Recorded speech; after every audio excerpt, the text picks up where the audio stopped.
নিজেদের দিকে তাকায় বলতেন এত সুন্দর।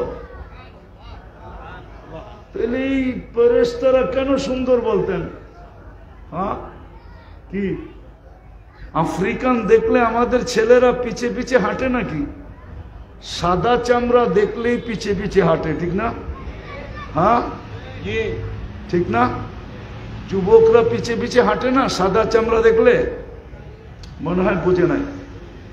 আবার একজন আরেকজনের চোখ টিপি দেয়, ঠিক না? কি বুঝাইতে চায়? দেখছো চামড়া কিরম সাদা, ঠিক না? আসলে তো চামড়াটাই সাদা, ঠিক না? নাইলে আর কি আছে? আর কিছু আছে? একটা কাহিনী মনে উঠলো।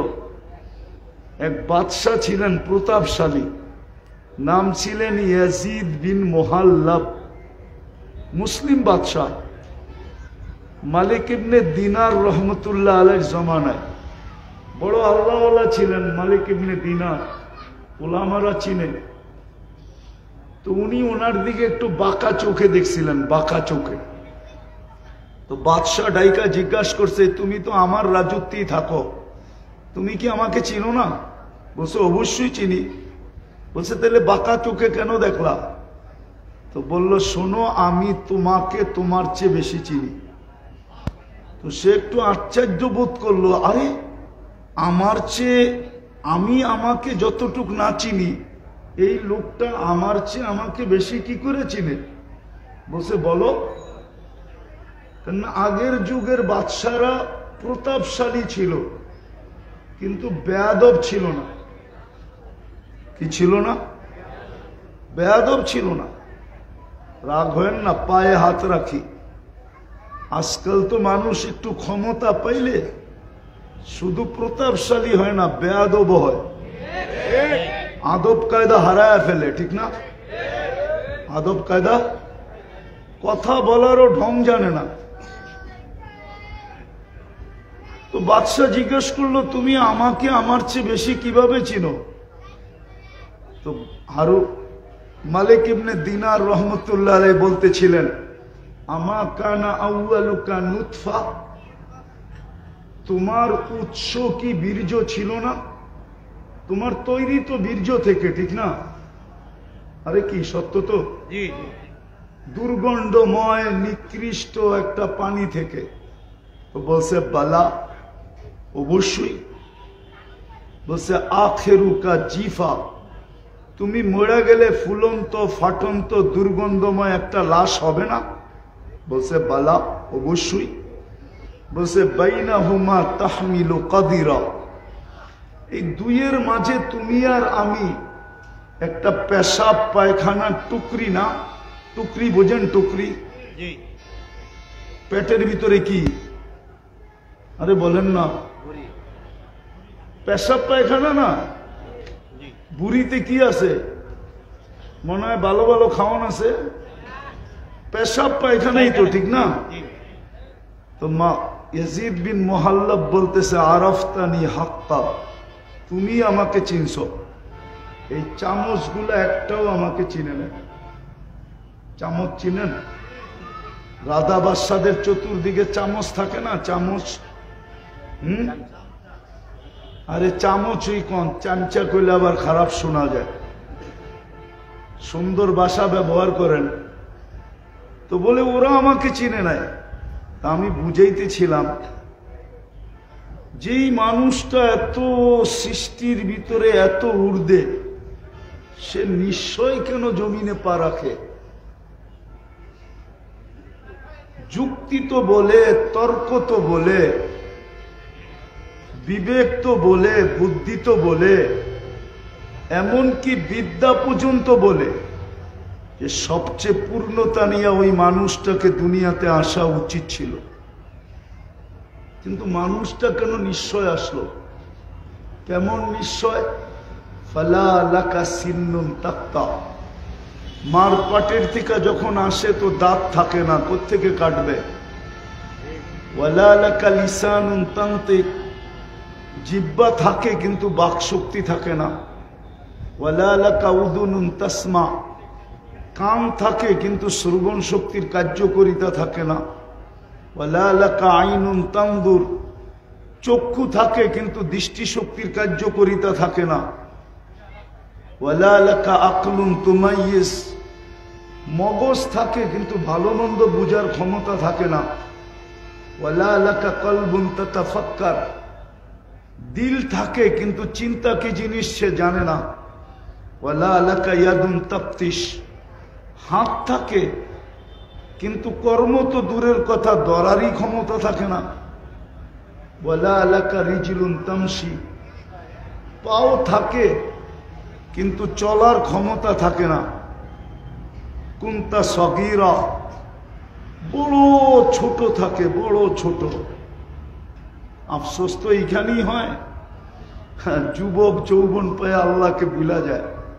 ও ভাবেই না যে মাত্র 5-6 পাউন্ডের ছিল, ঊর্ধ্বে 7 পাউন্ড, ঊর্ধ্বে 10 পাউন্ড। 10 পাউন্ডের উপরে বাচ্চা হয় না। আর 10 পাউন্ড যেই বাচ্চা, সে নর্মালও জন্ম নেয় না, তাকে সিজার করতে হয়। কেননা 10 পাউন্ডের বাচ্চা নর্মাল আসতে পারে না, তাকে সিজার করা ব্যতীত আনা যায় না। তাহলে 10 পাউন্ড, কিন্তু যুবক তো ভাবে না যে আমি একদিন 10 পাউন্ড ছিলাম। আল্লাহ তো এটাই বলে, আমা কুনতা সগীরা, তুই ছোট ছিলি। আমা কুনতা যায়ীফা, তুই কি দুর্বল ছিলি না? মার পেটের থেকে আসে তখন কেমন দুর্বল, কিন্তু বড় হইতে দেরি। অতীত বলতে তো দেরি করে না যে অতীতে আমি ছিলাম কি। কে আমাকে এত ওজন বানাইলো? 70 কেজির ওজন আমাকে কে বানাইলো 10 পাউন্ড থেকে? এটা তো ভাবে না। তো নিশ্চয়ের চিত্র দেখাইতেছি যে ছোট ছিল কতটুকু, ওয়েট ওজন ছিল কতটুকু, দুর্বল ছিল কেমন। কুনতা জাহিলা, তুমি বড় অজ্ঞ ছিল, অজ্ঞ। এই নিশ্চয় মানুষ কেন আসে?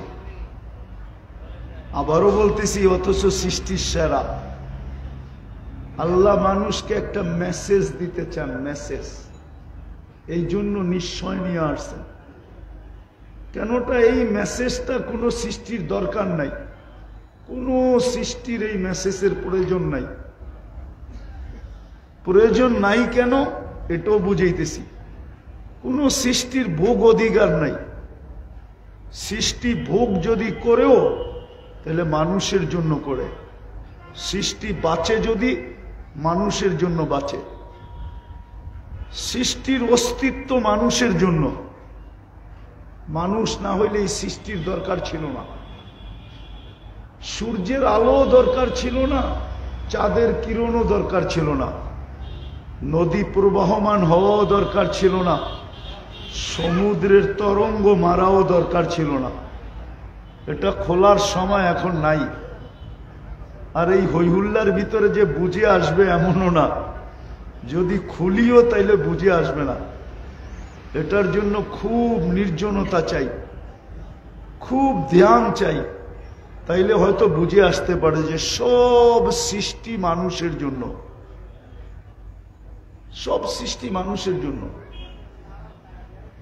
মানুষ না হইলে কিচ্ছু হতো না, কিচ্ছু প্রয়োজনও ছিল না। তো যেটা বুঝাইতেছিলাম, মানুষ নিশ্চয় আসে কেন? শুধু একটা মেসেজ দেওয়ার জন্য। এই মেসেজটা কোনো সৃষ্টির দরকার নাই, প্রয়োজন নাই।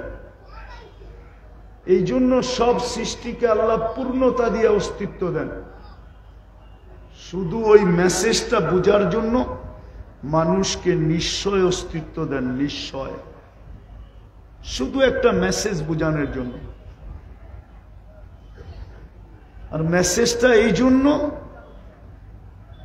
জন্য বুঝাইতেছিলাম, কোনো সৃষ্টির ওই মেসেজের প্রয়োজন নাই। কেননা ভোগ অধিকার নাই।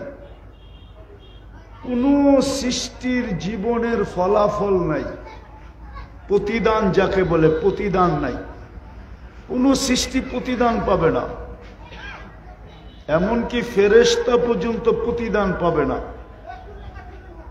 কোন সৃষ্টি জান্নাত জাহান্নামে যাবে না, শুধু একমাত্র মানুষই জান্নাতে যাবে, জাহান্নামে যাবে।